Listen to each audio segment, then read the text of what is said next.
किताबें करती हैं बातें।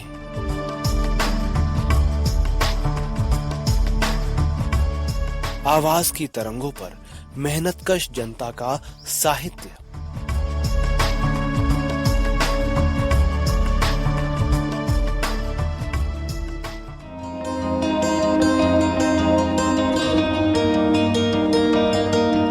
सहकार रेडियो के श्रोताओं को पवन का नमस्कार।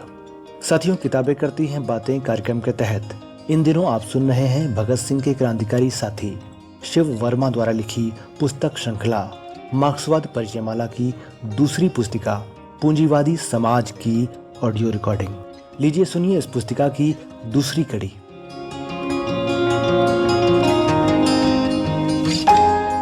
पूंजीवाद का उदय। पिछले सफ़ों में शोषण के अलग अलग तरीकों के बारे में लिख चुके हैं। शोषण का तरीका पैदावार के तरीके पर निर्भर करता है।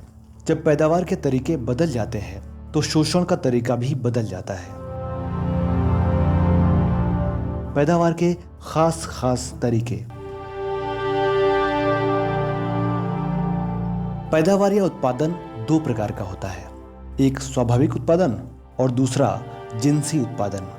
जब आमतौर पर माल अपनी जरूरतों को पूरा करने के लिए तैयार किया जाता है तो उसे स्वाभाविक उत्पादन कहते हैं। पहले बहुत जगहों पर अपने ही खेत पर उगाई कपास से घर की औरतें सूत काट लेती थी। फिर इसी सूत से मर्द घर में करघे पर मोटा कपड़ा बुन लेते थे और औरतें उस कपड़े से मिर्जई अंगरखे बना देती थी। इस तरह की पैदावार को स्वाभाविक उत्पादन कहेंगे। खेतिहर गुलामी प्रथा के जमाने में स्वाभाविक उत्पादन की प्रथा ही मुख्य थी। उस समाज में तिजारत के लिए खास जगह भी नहीं थी।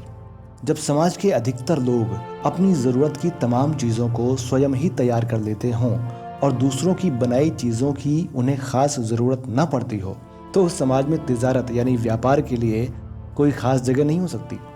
इसके ये माने नहीं कि गुलामी और सामंतवादी जमाने में तिजारत होती ही नहीं थी, लेकिन हाँ, उसका कोई विशेष स्थान नहीं था।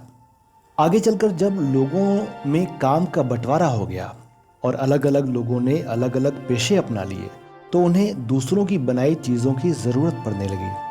अगर एक आदमी कुम्हार है तो वो बर्तन ही बनाएगा और जरूरत की बाकी चीजों जैसे कपड़ा, खाना, जूता आदि के लिए दूसरों पर निर्भर रहेगा। यह हालत आ जाने पर हर व्यक्ति को अपनी बनाई हुई चीज बेचकर उसके दाम से दूसरे की बनाई हुई चीज खरीदनी पड़ती है। तब समाज में तिजारत का विशेष स्थान हो जाता है। शुरू में एक कबीले के लोग दूसरे कबीले के लोगों से व्यापार यानी तिजारत करते थे। बाद में आपस में ही तिजारत होने लगी। उस समय तिजारत सामान के अदला बदली की शक्ल में होती थी। तिजारत बढ़ने पर पैसे की जरूरत पड़ी। शुरू में आज की तरह सोने चांदी की शक्ल में पैसा नहीं था। उस समय जिस चीज की ज्यादा मांग होती थी वही पैसा बन जाती थी। एक समय था जब जानवर पैसे का काम करते थे। गांव में अनाज तो अब भी पैसे का काम करता है। इस पैसे को माध्यम कहते हैं, यानी ऐसी चीज जिससे और सब चीजें बदली जा सके। धीरे धीरे सोने चांदी ने माध्यम की जगह ले ली और समाज में सिक्कों का चलन हुआ। अब माल बनाने वाला माल को अपने लिए न बनाकर बाजार में बेचने के लिए यानी तिजारत के लिए बनाने लगा। तो अब इस प्रकार की पैदावार को जिनसी पैदावार या जिनसी उत्पादन कहते हैं। मिसाल के तौर पर मोची जूते बनाता है। वो ना तो उन सब जूतों को स्वयं पहनेगा और ना ही उन्हें खाकर जिंदा रह सकेगा। वो जूते बनाता है कि उन्हें बाजार में बेचकर दूसरी जरूरत की चीजें खरीदे। ये जिनसी उत्पादन है। जिनसी उत्पादन दो तरह का होता है, साधारण जिनसी उत्पादन और पूंजीवादी जिनसी उत्पादन। साधारण जिनसी उत्पादन और पूंजीवादी जिनसी उत्पादन में क्या अंतर है? साधारण जिनसी उत्पादन में उत्पादक यानी काम करने वाला जिन औजारों पर काम करता है उनका मालिक होता है और जो कुछ माल तैयार करता है उसका भी मालिक होता है। वो खुद मेहनत करता है, दूसरों की मेहनत नहीं खरीदता, यानी दूसरों का शोषण नहीं करता। मोची को ही ले लीजिए।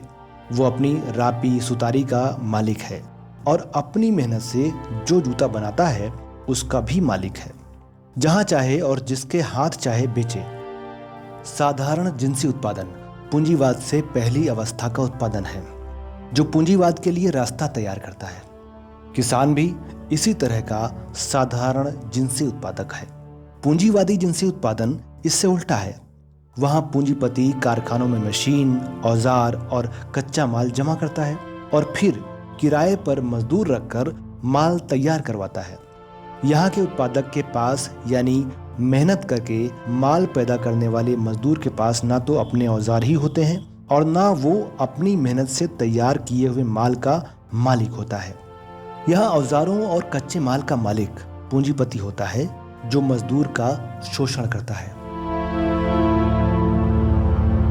साधारण जिनसी उत्पादन में हाथ से काम करने वाला जिन्स या माल बाजार में बेचता है और बेचने से जो पैसा मिलता है उससे अपनी जरूरत की चीजें खरीदता है, अर्थात उत्पादक बेचता है खरीदने के लिए।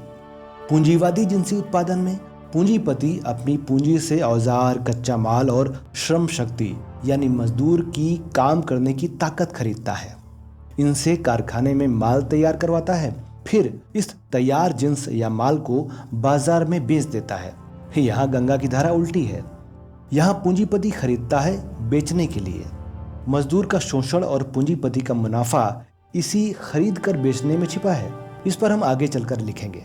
पहले ये समझ लीजिए कि शुरू में पूंजीपति के हाथ में पूंजी जमा कैसे हुई। जब जिनसी पैदावार बढ़ी तो उसके साथ तिजारत भी बढ़ी, जिससे व्यापारियों की एक श्रेणी पैदा हो गई। व्यापारी जमींदारों, राजाओं को ऐश या आराम की चीजें लाकर देते थे और ये लोग खेतीहर गुलामों को चूस कर इन चीजों का दाम अदा करते थे। इसके साथ महाजनी भी बढ़ी। बहुत से व्यापारी खुद महाजन भी होते थे। जमींदार, राजा, सरकार सबको व्यापारियों से सामान खरीदने के लिए ज्यादा रुपए की जरूरत पड़ती थी। वे लोग महाजनों से रुपया उधार लेते थे। महाजनों के सूद की दर बहुत ज्यादा थी। जमींदार, राजा आदि सूद भी किसानों को लूट कर अदा करते थे। इस तरह किसानों का खून चूसकर लूटा गया रुपया जमींदारों के हाथ से व्यापारियों और महाजनों के हाथों में जमा होने लगा। ये 300-400 वर्ष पहले की बात है कि उस समय यूरोप में स्पेन, पुर्तगाल, हॉलैंड और इंग्लैंड आगे बढ़े हुए देश थे। उन्होंने समुद्री व्यापार को खूब आगे बढ़ाया। इसके अलावा पूंजी जमा करने का एक और खास तरीका था, समुद्री डाके। व्यापार, सूदखोरी, लड़ाई, जीत और डाके शुरू में पूंजी जमा करने के ये खास तरीके थे। दूसरे शब्दों में शक्ति का प्रयोग ही शुरू में पूंजी जमा करने का खास साधन रहा, क्योंकि व्यापारियों और महाजनों का रुपया भी राजों, जमींदारों ने किसानों को लूट कर ही दिया था। शुरू में हिंदुस्तान में जब अंग्रेज आए तो उन्होंने भी ऐसी ही लूट से पूंजी जमा की। 1757 से 1766 के 10 सालों में वे हिंदुस्तान से 60 लाख पाउंड लूट कर ले गए थे। इसके अलावा रिश्वत और चोरबाजारी से उन्होंने काफी कमाया था। हमने पूंजी की प्रारंभिक बढ़ती की कुंजी पाली है। जब दूर दूर के देशों के साथ तिजारत होने लगी तो पैदावार बढ़ाने की जरूरत पड़ी। छोटे स्तर पर जिनसी उत्पादन बेकार हो गया।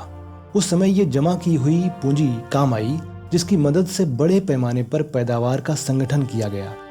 पूंजीवादी शोषण भी आया। पूंजीवादी शोषण मनुष्य द्वारा मनुष्य के शोषण का आखिरी रूप है। पूंजीवादी उत्पादन में पूंजीपति किराए पर मजदूर रखकर काम करवाता है। अब सवाल ये उठता है कि खुले बाजार में अपनी श्रम शक्ति बेचने वाले ये मजदूर पूंजीपति को कहां से मिले? जवाब साफ है, दस्तकारों और किसानों को बेरोजगार बनाकर। अगर एक दस्तकार या किसान उत्पादक के पास पैदावार के साधन मौजूद हैं, तो वो पूंजीपति के काम करने क्यों आएगा? इसलिए जरूरत पड़ी कि उसके हाथ से काम करने के औजार छीन लिए जाएं। तब मजबूर होकर उसे अपना बचा हुआ सब कुछ अर्थात काम करने की ताकत या श्रम शक्ति बेच देनी पड़ेगी।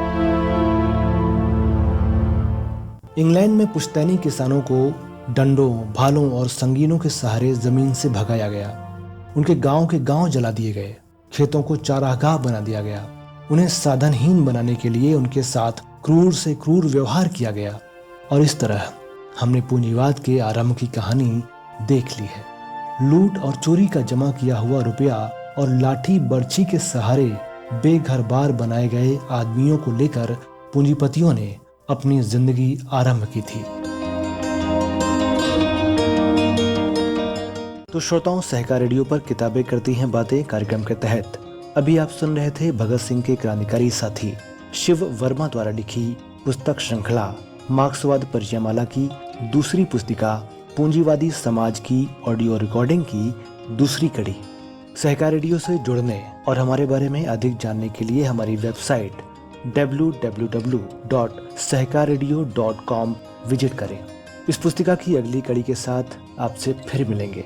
दीजिए इजाजत मुझे यानी पवन को। नमस्कार।